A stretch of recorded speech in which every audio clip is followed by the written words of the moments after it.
Is bankruptcy an option? Yes, no, are you kidding me? Section 2, tell us a little something about your finances. This line, I think my 13-year-old daughter wrote this line. It says, so like how much money do you need?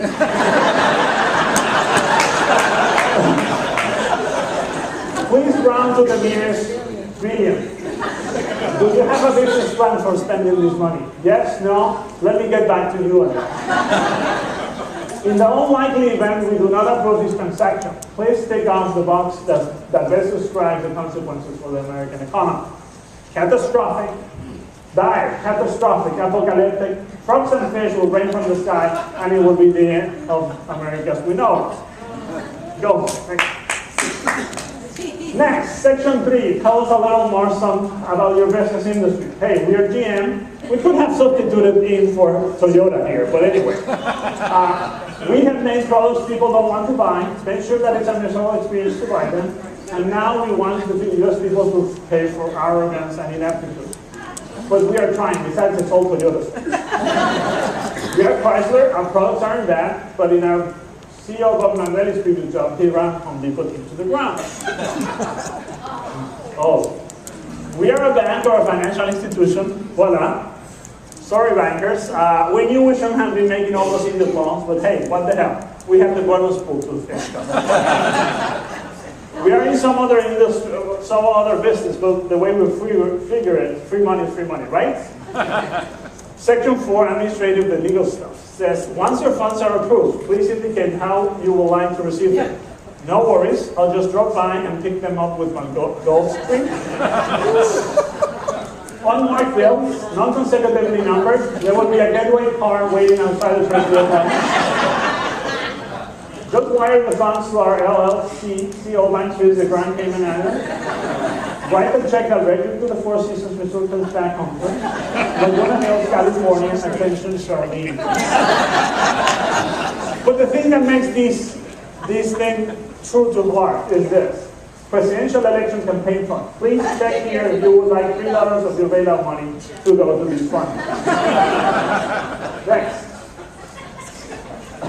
This is how the real package looks like. And it's not a joke. $11 trillion have been put out by the US Treasury and the US Federal Reserve to prevent a further collapse of the US economy. And this does not count the monies that have been put out by other governments in the world.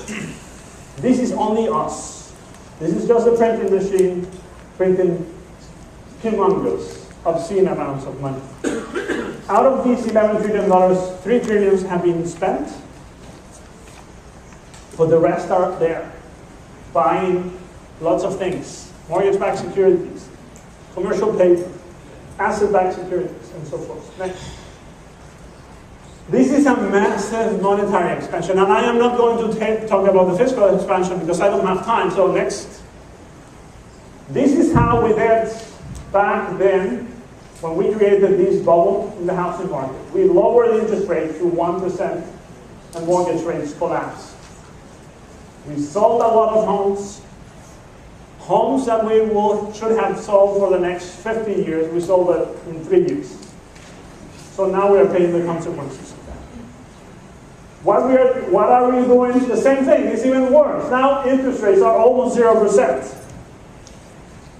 But of course, nothing is happening because the real estate market is in such a dire stress. Yes. So we have what I call a monetary tsunami. Next. This is how a monetary tsunami looks like.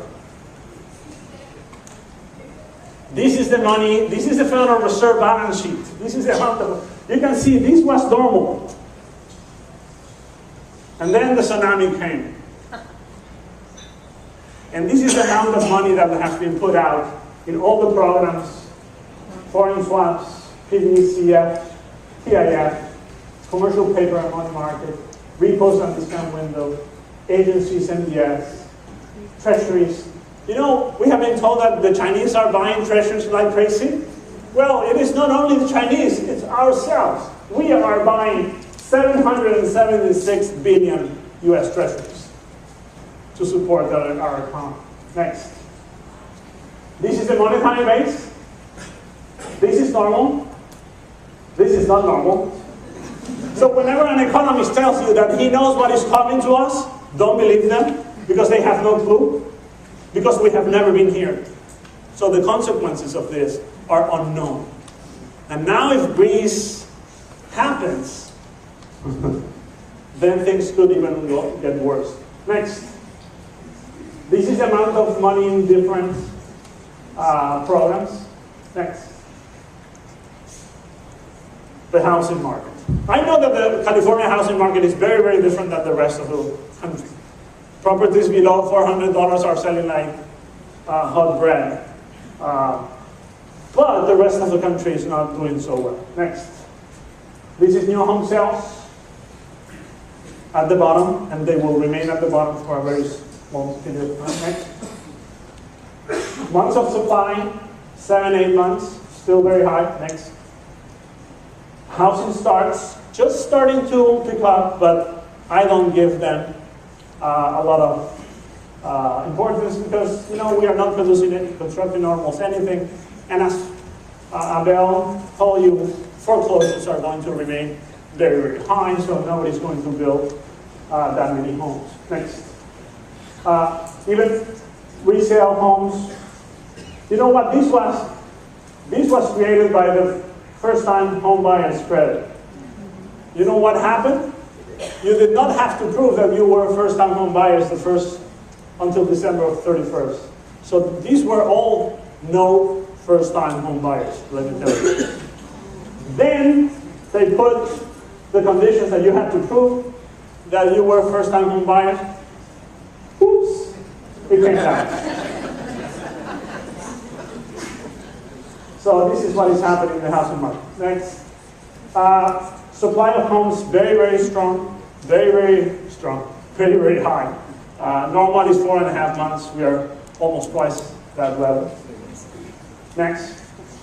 Home prices are there, not dropping. At least some of the indices are showing that they are not dropping that much. Next. Sorry, I'm going very fast because I don't have time, right? We run out of time 15 minutes. So. Next. This is the manufacturing industry. The latest number is 60.4. Any number above 50 means an expansion in the manufacturing sector. That's good. The manufacturing sector is improving. 10% of the US economy is the manufacturing sector. So on that note, we are out of the recession already.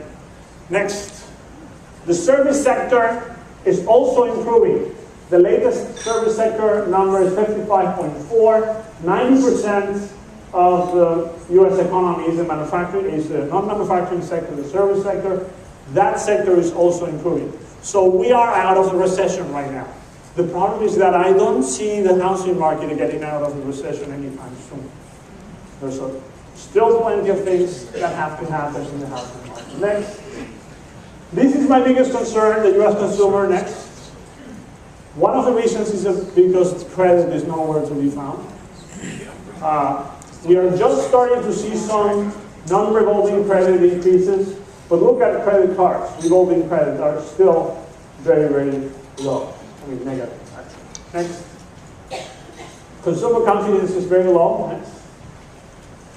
Retail sales are high, but look at by how much they dropped, by almost 10% for 2 consecutive years. So even though we are higher by 5%, it is still not enough to counteract.